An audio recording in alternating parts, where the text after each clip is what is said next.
반갑습니다, 보라매님들. 오늘 이 헤럴드 스퀘어에 아주 귀한 분을 또 한번 모셨습니다.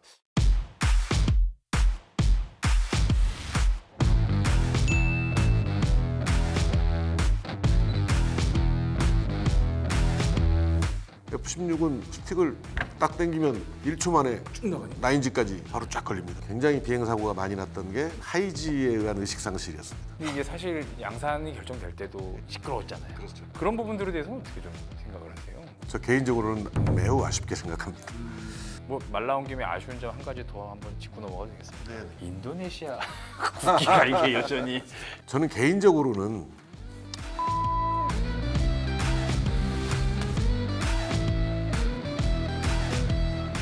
벌써 이렇게 앵글이 좀 꽉 차는 것 같지 않습니까? 제39대 공군참모총장 박인호 총장님 나오셨습니다. 반갑습니다. 네, 반갑습니다. 네. 먼저 본인 소개를 좀 부탁드리겠습니다. 네, 안녕하십니까. 저는 39대 공군 참모총장을 역임했고요. 2022년 5월 27일 날 전역을 한 예비역 공군대장 박인호입니다. 네, 반갑습니다. 본격적인 얘기를 좀 하기 전에 얼마 전에 이 공군 역사에서 아주 중요한 행사가 좀 하나 있었습니다. 올해 6월 7일 F4 팬텀2의 폐역식이 있었는데요. 총장님도 팬텀과 좀 인연이 있으시더라고요. 팬텀과 8년 동안 같이 하면서 1600시간이 넘는 비행 시간을 가지고 있습니다. 우여곡절도 많았고 또 제 등치 때문에 팬텀이 어울린다는 얘기를 많이 사람들이 해줬었는데 그런 항공기를 이제 떠나 보내면서 전후가 영원히 떠나는 듯한 아쉬움, 애틋함, 감사함 등 여러 가지 만감이 교차되는 그런 시간이었습니다. 그러셨군요. 이 팬텀 말고 또 어떤 전투기를 운용을 하셨었나요? 저는 F5AB를 처음에 탔었고 그다음에 이제 두 번째로 팬텀 F4입니다. F4D와 F4E를 800시간 넘게 두 가지 기종을 탔었습니다. 그리고 나서는 이제 F16으로 전환을 했죠. 마지막까지는 KF16을 조종했었습니다. 상당히 많은 기종을 또 운영을 해보셨네요. 아, 가방 한번 소개를 해주실 수 있으세요? 지금 딱 들고 오시는데 가방이 일단 그 조종사들이 헬멧을 넣어서 다니는 그 헬멧백을 축소해서 서류 가방 형태로 만든 건데요. 이건 F16 패치인데요. 1000시간 비행했을 때 그런 기념 패치고, 그러면 팬텀의 고유한 도깨비 형상 마크죠. 그다음에 이제 이 에어버스라는 콜사인은 155대대에서인 거고, F16 비행 단장을 했던 19 전투 비행단에서 제가 19비의 19대 단장이었는데요. 19곰 이게 지금은 영어로 곰이라고 써놨는데.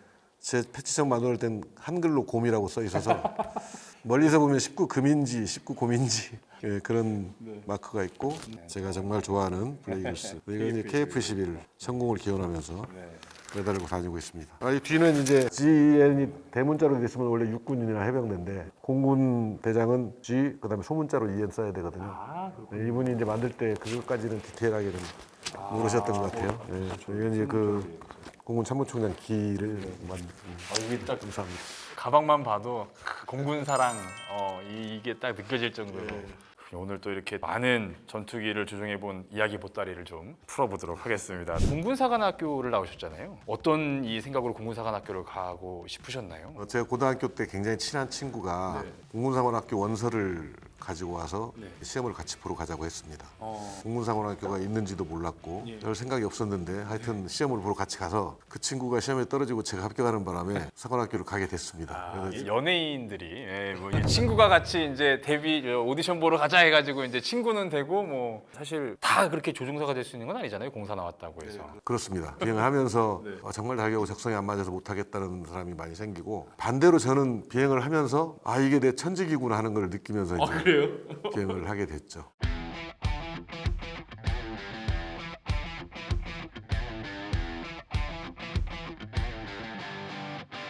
둘 다 이제 운용을 해보신 거 아니에요? F16과 KF16CD. 각 기체별로 좀 어떤 차이가 있나요? 그 당시만 해도 이제 F16 CD 블락 32 계열인데요. 86년도부터 도입된 항공기가 그 항공기는 어떻게 보면 AM9이 올러스펙트에서 발사할 수 있는 좋은 AM9이 장착돼 있었지만 사거리도 짧았고 전방 레이더 미사일도 없었고 팬텀처럼 장거리 레이더 미사일이 없고 엔진 추력도 KF16에 비하면 한 4,000파운드 정도 적고요. 그래서 F16 CD 블락 32는 뭐 대수도 적었지만 한국에 도입됐을 때 공군의 주력기다 이렇게 평가를 할 수 없었죠. 여전히 팬텀이 공군의 주력기였고요. 근데 이제 90년대 중반에 KF-16이 도입되면서부터는 달라집니다. KF-16은 팬텀이 가지고 있는 레이더 미스를 장착하는데 사거리도 한 3배 이상 길고 당시로서는 획기적인 초저고도 주야간 침투 능력이 있고 굉장히 정밀하게 타격할 수 있는 타격 능력이 있고 그야말로 말 그대로 공군의 주력기가 되죠. KF-16은 또 블락이 52입니다. 두 단계를 더 업그레이드한 항공기라는 얘기군요. 물론 이제 지금은 블락 32 PB를 업그레이드해서 블락 52 이상 되게 만들어서 PBU라고 하고 있고 KF-16도 블락 72만큼 이제 업그레이드를 하고 있는 중이고요. 그렇군요. 세계에서 가장 빠르고 우수한 최신의 정폭기엔 이른바 팬텀기를 우리 공군도 갖게 되었습니다. 이 F-16이 도입될 때는 그 정도의 임팩트는 아니었던 것 같은 느낌은 있어요. 팬텀은 과거의 비행기들이 장착하지 않고 있던 신무기체를 많이 장착했기 때문에 놀라운 거였고 F-16이 들어올 때만 해도 F-18도 있었고 라팔이나 유로파이터도 개발하고 있었고 북한 공군의 미그-29가 들어왔을 정도로 훌륭한 항공기들이 있었기 때문에 큰 임팩트를 주지 못했던 건 사실입니다.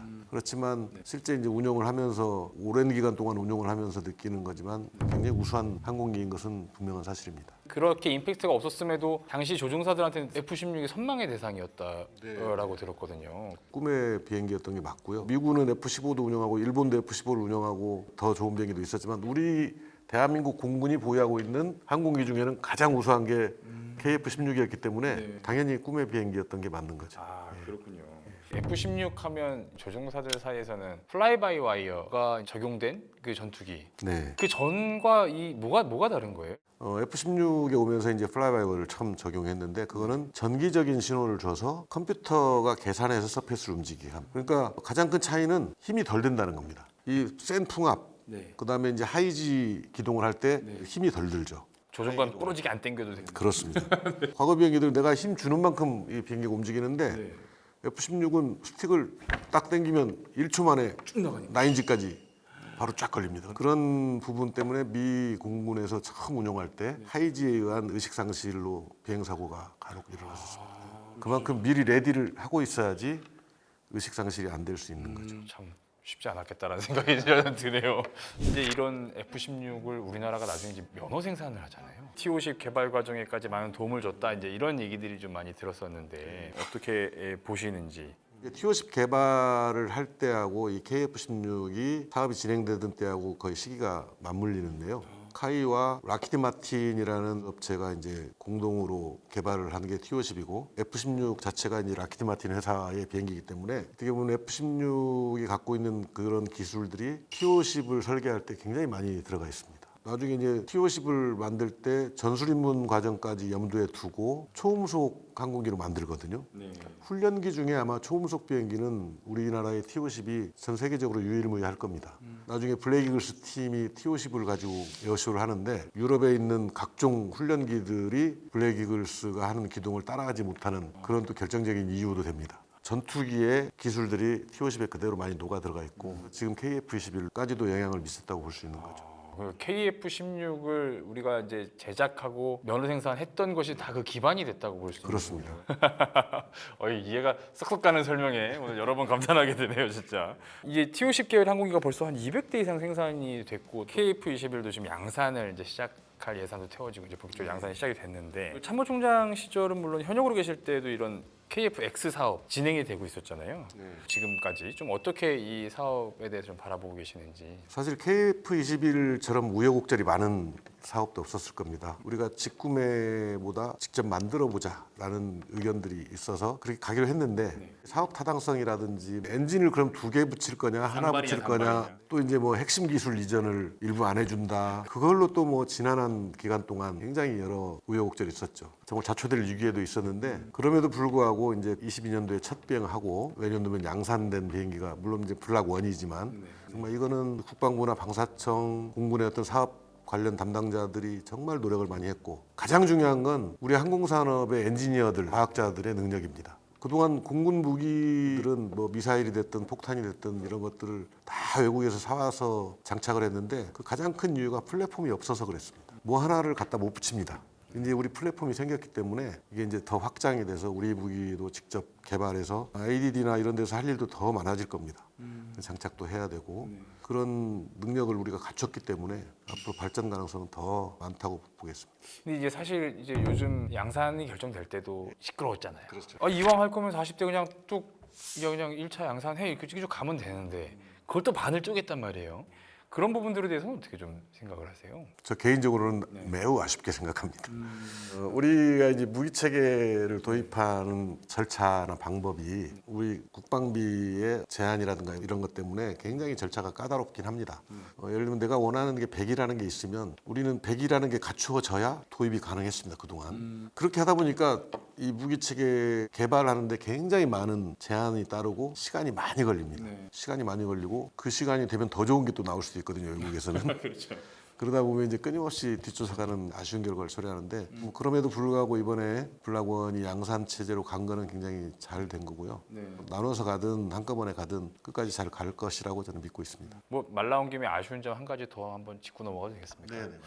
인도네시아 국기가 이게 여전히 앞에 붙어 있는데 우리 저 보라매님들이 항상 성토를 합니다. 이 도대체 그 인도네시아 분담금을 좀 깎아주고 우리가 좀 더 짐을 지고 가기로 한 그런 결정에 대해서 어떻게 생각하세요? 저는 개인적으로는 좀 일찍 정리를 했으면 좋았지 않았을까 하는 생각이 드는데요. 지금 시기가 이 정도 오기 전에 네네. 근데 이제 그럼에도 불구하고 그 여러 가지 이유가 있습니다. 예를 들면 우리가 국내 시장과 인도네시아만 바라보고 할 수는 없는 거거든요. 이제 확장을 해서 많이 수출도 하고 판매를 해야 사업이 성공할 수 있는데 그런 측면에서 보면 인도네시아를 안고 가야 동남아 시장이라든지 유럽을 진출하든 뭐 남미를 진출하든 이런 해외 진출하는데 굉장히 그 용이한 발판이 될 수 있는 국가가 또 인도네시아입니다. 그런 측면에서 보면 이제 여러 가지가 종합적으로 고려됐을 때 인도네시아를 일찍 놓지 못하고 끝까지 끌고 가려고 했던 그런 게 있지 않았나 싶은 생각이 들고요. 굉장히 인도네시아가 하는 행동이 마음에 안 들고 미흡한 부분이 많지만 끌고 가야 되는 그런 사업이 아닌가 이런 생각을 합니다. 그러니까 어쨌든 끌고는 가야 된다. 그 이후를 보더라도 그렇게 보시는 건가요? 그렇게 해서 지금까지 끌고 왔고요. 근데 지금은 KF-11이 어느 정도 성공적으로 잘 계획대로 추진되고 있기 때문에 인도네시아가 아닌 다른 국가를 이제 끌어들여야죠. 그러니까 사실 이게 돈 낸 만큼만 기술 준다. 그러니까 이제 이 정부 기조거든요. 그러니까 낸 만큼 주는 기술은 그거대로 그냥 인도네시아랑 정리하고 또 다른 어떤 국가와 그 다음 버전이 됐든 업그레이드가 됐든 이런 단계에서 또 협력할 필요가 있다 이렇게도 보시는 그렇습니다. 거군요. 예. 추가적인 협력 국가를 찾을 필요가 있고 그렇게 되면 인도네시아도 또 태도가 바뀔 수도 있고 그런 생각이 듭니다. 그렇군요. 계속 이어지는 얘기인 것 같은데 KF-21 사업이 어쨌든 블록 2까지는 좀 나와야 한 매듭 짓고 이렇게 가는 거 아니겠습니까? 그래서 그 시간이 좀 남았는데 이런 KF-21 사업의 성공적인 마무리를 위한 좀 제언을 해주신다면 어떤 말씀을 좀 해주실 수 있을까요? 지금도 일부 뭐 잘 이루어지고 있겠지만 저는 KF-21을 앞으로 운영할 소요군인 공군의 이야기를 많이 듣는 게 도움이 많이 될 거라고 생각합니다. 지금까지 공군이 무기 체계를 도입할 때하고 KF-21을 도입할 때는 여건이 완전히 다릅니다.